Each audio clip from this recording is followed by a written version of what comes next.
નમસ્કાર દર્શક મિત્રો, કિસાન સમાચાર ચેનલમાં તમારું સ્વાગત છે। જાણીએ આજના સૌથી મોટા સમાચાર। ગુજરાત રાજ્યમાં ભારે વરસાદની આગાહી, નવો રાઉન્ડ શરૂ થશે। પીએમ ઉજ્જવલા યોજનાને લઈને મોટી માહિતી। 2025માં આ લોકોને નહીં મળે રાશન અને વિદ્યાર્થીઓને મફત લેપટોપ સરકાર દ્વારા આપવામાં આવશે। મહિલાઓને વગર વ્યાજે લોન। 18 તારીખે થશે મોટું આંદોલન। ગુજરાતમાં ગમે ત્યારે લાગુ થઈ શકે છે સરકારનો યુનિફોર્મ સિવિલ કોડ કાયદો। ગુજરાતના દરેક ખેડૂતો ઉપર 56,000 રૂપિયાનું દેવું। ગુજરાતમાં ખેડૂતો માટે ખેડૂતોને વીઘા દીઠ મળશે 20,000 રૂપિયા સુધીની સહાય અને સામાન્ય માણસોને સરકાર દ્વારા 10,000 રૂપિયાની સહાય। આ તમામ નાના મોટા સમાચાર જાણીએ તે પહેલા કિસાન સમાચાર ચેનલમાં નવા હોય તો ચેનલને સબસ્ક્રાઇબ કરીને મિત્રો વિડીયો લાઈક કરી દેજો।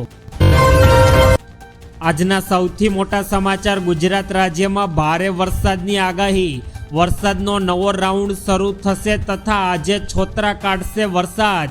ગુજરાતમાં અત્યારે તહેવારોની સિઝન ચાલુ થઈ ગઈ છે, ત્યારે અત્યારે સરકાર દ્વારા અને હવામાન વિભાગના આંકડાઓ અનુસાર ગુજરાતમાં વહેલી સવારે 6 વાગ્યાથી 10 વાગ્યા સુધીમાં 16 તાલુકાઓમાં વરસાદ નોંધાયો છે। વલસાડમાં સૌથી વધુ 3.78 ઇંચ વરસાદ નોંધાયો છે। પારડીમાં 2.87 ઇંચ, ચીખલીમાં 1.65 ઇંચ વરસાદ નોંધાયો તો 13 તાલુકાઓમાં 1 ઇંચથી પણ ઓછો વરસાદ નોંધાયો છે। અત્યારે મિત્રો હવે ધીમે ધીમે દક્ષિણ ગુજરાતમાંથી વરસાદી માહોલ શરૂ થઈ ગયો છે, જે આવનારા સમયમાં મધ્ય ગુજરાત, ઉત્તર ગુજરાત અને સૌરાષ્ટ્રના ભાગોમાં આવી પહોંચશે। ગુજરાતના ખેડૂતો માટે અત્યારે સારા સમાચાર એ છે કે રાજ્યમાં નવી સિસ્ટમ સક્રિય થતાં ફરી એકવાર વરસાદનું જોર હવે આવનારા સમયમાં વધવાનું છે અને 15 ઓગસ્ટથી ગુજરાત રાજ્યમાં ફરી એકવાર જે વિરામ પામેલો વરસાદ છે તેની નવી શરૂઆત થશે। ગુજરાતમાં હવામાન વિભાગના જણાવ્યા અનુસાર એક ટ્રફ પણ સક્રિય થઈ ગયું છે, જે ગુજરાતમાં મેઘરાજાનું આગમન કરી શકે। આવતીકાલથી હવે ધીમે ધીમે ફરી એકવાર ચોમાસું બેસશે અને બરાબર તહેવારના ટાણે ફરી એકવાર વરસાદ શરૂ થશે તેવી આગાહી વ્યક્ત કરવામાં આવી છે। ત્યારબાદના બીજા મોટા સમાચાર। પીએમ ઉજ્જવલા યોજના લઈને સામે આવ્યા। સરકાર દ્વારા અત્યારે દેશની દરેક મહિલાઓ માટે સરકાર દ્વારા પીએમ ઉજ્જવલા યોજના શરૂ કરવામાં આવી હતી। પીએમ ઉજ્જવલા યોજના હેઠળ સરકાર દ્વારા ગરીબી રેખા નીચે જીવતા પરિવારોને સબસિડીવાળા એલપીજી ગેસ સિલિન્ડર આપવામાં આવે છે। સરકારે હવે આ યોજના હેઠળ મળતા સબસિડીવાળા સિલિન્ડરની વાર્ષિક સંખ્યામાં 12થી ઘટાડીને 9 કરી દીધા છે। જોકે 14 કિલોગ્રામ સિલિન્ડર પર મળતી 300 રૂપિયાની સબસિડી સરકાર દ્વારા યથાવત રાખવામાં આવી છે, પરંતુ સરકાર દ્વારા જે 12 સિલિન્ડર વર્ષના મળતા હતા તેને ઘટાડીને હવે સરકાર દ્વારા 9 કરી દેવામાં આવ્યા છે અને સબસિડીની રકમમાં સરકાર દ્વારા અત્યારે કોઈ મોટો ફેરફાર કરવામાં આવ્યો નથી। અત્યારે ગુજરાતના દરેક વ્યક્તિઓને ગેસ સિલિન્ડર પર 300 રૂપિયાની સબસિડી સરકાર દ્વારા પ્રાપ્ત થઈ છે। ત્યારબાદના ખૂબ જ ઉપયોગી પૂર્ણ સમાચાર। મોટો ઝટકો, 2025માં આ લોકોને નહીં મળે રાશન। જો મિત્રો તમે પણ સરકાર દ્વારા ફ્રીમાં રાશન આપવામાં આવે છે તે સ્કીમનો લાભ લઈને તમે રાશન મેળવી રહ્યા હોય તો સરકાર દ્વારા અત્યારે કેટલાક મહત્વપૂર્ણ ફેરફાર કરી દેવામાં આવ્યા છે, જે દરેક વ્યક્તિઓએ ખાસ ધ્યાનથી સાંભળવા જોઈએ। જો તમારી પાસે મિત્રો કાર, ટ્રેક્ટર અથવા કોઈ પણ પ્રકારની 4 વ્હીલર છે તો હવે તમે રેશન કાર્ડ માટે અયોગ્ય છો। જો તમારી પાસે તમારા ઘરમાં રેફ્રિજરેટર, એર કન્ડિશનર અથવા અન્ય લક્ઝરી ચીજ વસ્તુઓ છે તો પણ સરકાર દ્વારા તમારું રેશન કાર્ડ માટે તમે એપ્લાય કરી શકશો નહીં। જો તમારા પરિવારમાં કોઈ પણ સભ્યની સરકારી નોકરી કરે છે તો સમગ્ર પરિવારને રેશન કાર્ડનો લાભ હવે આવનારા દિવસોમાં મળશે નહીં। આ સાથે જો તમારી પાસે 100 યાર્ડથી વધુ જમીન છે તો તમે હવે રેશન કાર્ડ માટે એપ્લાય કરી શકશો નહીં અને સરકાર દ્વારા જે પણ વસ્તુઓ તમને મફતમાં આપવામાં આવે છે તે તમામ સુવિધાઓ અત્યારે સરકાર દ્વારા બંધ કરી દેવામાં આવશે। ત્યારબાદ વિદ્યાર્થીઓને મળશે હવે આવનારા સમયમાં મફત લેપટોપ। ગુજરાતના બધા વિદ્યાર્થીઓને સરકાર દ્વારા ડિજિટલ અભ્યાસ કરાવવા સાથે સાથે સરકારની સ્કીમો સાથે જોડાવા માટે સરકાર દ્વારા અત્યારે લેપટોપ સહાય યોજના 2025 શરૂ કરવામાં આવી છે। આ યોજના હેઠળ મિત્રો તમામ બધા લેપટોપને સરકાર દ્વારા મફત અને ફ્રીમાં આપવામાં આવશે અને અમે તમને લેપટોપ સહાય યોજના દ્વારા લેપટોપ કેવી રીતે મેળવવું તેની સંપૂર્ણ માહિતી જણાવીશું. ગુજરાત સરકાર દ્વારા લેપટોપ સહાય યોજના 2025 શરૂ કરવામાં આવી. સરકાર દ્વારા ધોરણ 10 અને ધોરણ 12 પાસ કરેલા વિદ્યાર્થીઓ જે કોલેજમાં પ્રવેશ કરીને અથવા ડિપ્લોમા પ્રવેશ કરીને કોલેજમાં પ્રવેશ કરશે તેઓને સરકાર દ્વારા ફ્રી લેપટોપ યોજના અંતર્ગત સરકાર દ્વારા હવે તે તમામ વિદ્યાર્થીઓને પોતાના અભ્યાસ માટે લેપટોપની સહાય મળવા પાત્ર થશે. આ માટે તમારે ધોરણ 10 અને ધોરણ 12નું રિઝલ્ટ સરકારને જમા કરાવવાનું રહેશે અને ત્યારબાદ આવકનો દાખલો સબમિટ કર્યા બાદ સરકાર દ્વારા તમને મફત લેપટોપ સહાય યોજના અંતર્ગત તમારા વિદ્યાર્થીઓને અથવા તમારા બાળકોને સરકાર દ્વારા હવે મફત લેપટોપ આપવામાં આવશે. ત્યારબાદના ખૂબ જ મોટા સમાચાર, મહિલાઓને વગર વ્યાજે સરકાર આપશે લોન. કેન્દ્ર સરકાર મહિલાઓ માટે એક નવી યોજના લાવી જેમાં મહિલાઓને સરકાર દ્વારા 5 લાખ રૂપિયા સુધીની લોન સરકાર દ્વારા વગર વ્યાજે આપવામાં આવે છે.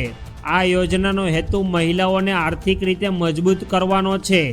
લખપતિ દીદી યોજના એક એવી યોજના છે જેમાં મહિલાઓને વગર વ્યાજે લોન આપવામાં આવે છે. આ લોન જે સંપૂર્ણ વ્યાજ મુક્ત છે અને તે 1 લાખ રૂપિયાથી લઈને 5 લાખ રૂપિયા સુધીની હોઈ શકે. જ્યારે મિત્રો આ યોજનાનો લાભ લેવા માટે તમારે પણ નજદીકની પોસ્ટ ઓફિસ અથવા આંગણવાડી પર જઈને આ યોજના માટે તમે પણ એપ્લાય કરી શકો છો.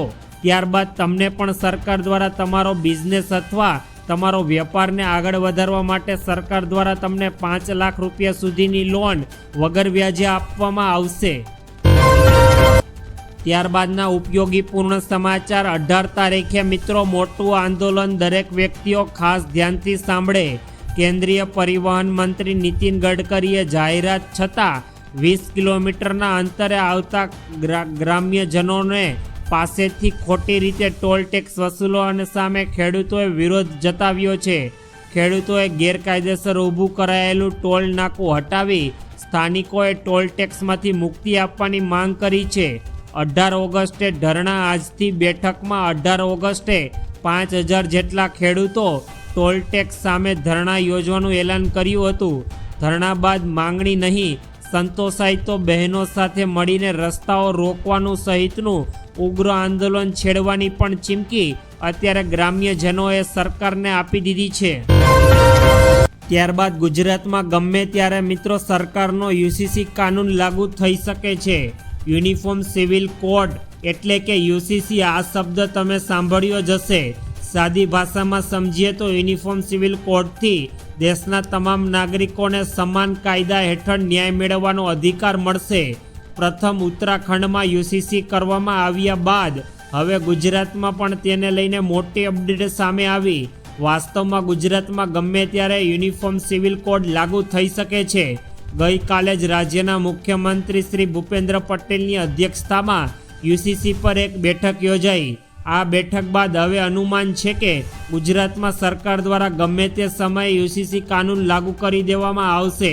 યુસીસી કાનૂન લાગુ થઈ ગયા બાદ ગુજરાતના દરેક નાગરિકોને લગ્ન, જાતિ, ધર્મ અથવા કોઈ પણ પ્રકારના અન્ય ભેદભાવમાં ટાળવામાં આવશે નહીં. દરેક વ્યક્તિઓ પર સરકારનો કાયદો એક સમાન રીતે લાગુ થશે. ત્યારબાદના અગત્યપૂર્ણ સમાચાર, ગુજરાતના દરેક ખેડૂતો ઉપર 56,000 રૂપિયાનું દેવું. કેન્દ્ર અને રાજ્ય સરકાર દ્વારા ખેડૂતોની આવક બમણી કરવાના વાયદાઓ છતાં ગુજરાતના ખેડૂતોની આર્થિક સ્થિતિ અત્યારે ખૂબ જ કથળી બની ગઈ છે.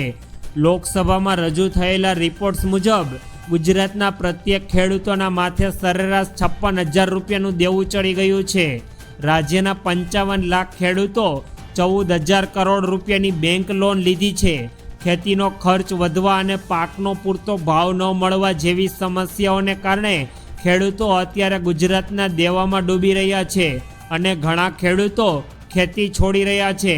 ગુજરાતના ખેડૂતો અત્યારે દેવા મામલે અત્યારે સમગ્ર દેશમાં 6થા ક્રમાંક ઉપર છે અને ગુજરાતના પ્રત્યેક ખેડૂતો પર 56,000 રૂપિયાનું દેવું સરકાર પર ચડી ગયું છે.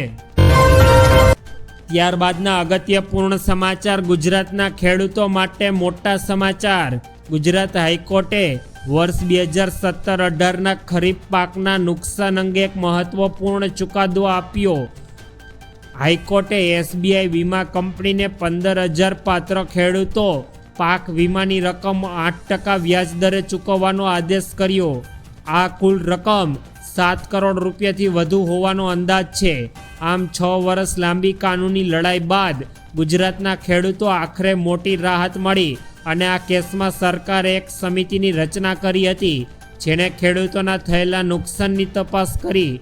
સમિતિના અહેવાલમાં ખેડૂતોને મળતા વળતર આપવાની ભલામણ કરવામાં આવી. હાઈકોર્ટના અહેવાલ સ્વીકાર્યો અને વીમા કંપનીઓને લાંબા સમયે તેનો વાંધો ફગાવી દીધો.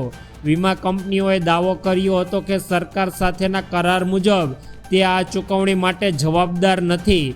જોકે હાઈકોર્ટે સ્પષ્ટતા કરી છે કે વીમા કંપનીઓને સરકાર વચ્ચેના કરારથી ખેડૂતોને કોઈ નુકસાન ન થવું જોઈએ.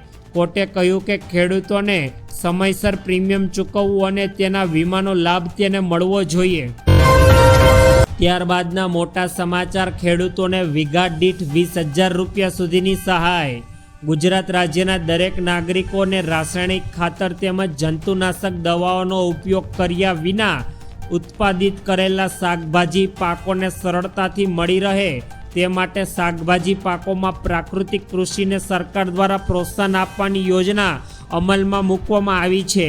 આ યોજના હેઠળ શાકભાજીની ખેતી પ્રાકૃતિક ખેતી પદ્ધતિથી કરતા હોય તેવા ખેડૂતોને બિયારણ, પ્રાકૃતિક ઇનપુટ, ખેતી ખર્ચ તથા શાકભાજીની પ્રાકૃતિક ખેતીને સરકાર પ્રોત્સાહન મળે તે માટે સરકાર દ્વારા અત્યારે વીઘા દીઠ ખેડૂતોને 20,000 રૂપિયા સહાય આપવામાં આવશે.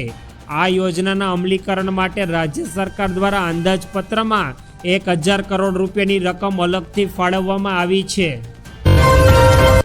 ત્યારબાદના મોટા સમાચાર. સામાન્ય માણસોને 10,000 રૂપિયાની સહાય. ગુજરાતના દરેક સામાન્ય ખેત મજૂરો અને મધ્યમ વર્ગના પરિવારો માટે ગુજરાત સરકારે અત્યારે રાહતના સમાચાર આપ્યા છે અને હવેથી જનધન યોજનામાં ખેડૂતો, મજદૂરો અથવા જે નાનો મોટો ધંધો અથવા વેપાર કરે છે અને મધ્યમ વર્ગના જે પરિવારો રહેલા છે તેને 10,000 રૂપિયાનો બેંક ઓવરડ્રાફ્ટ આપવામાં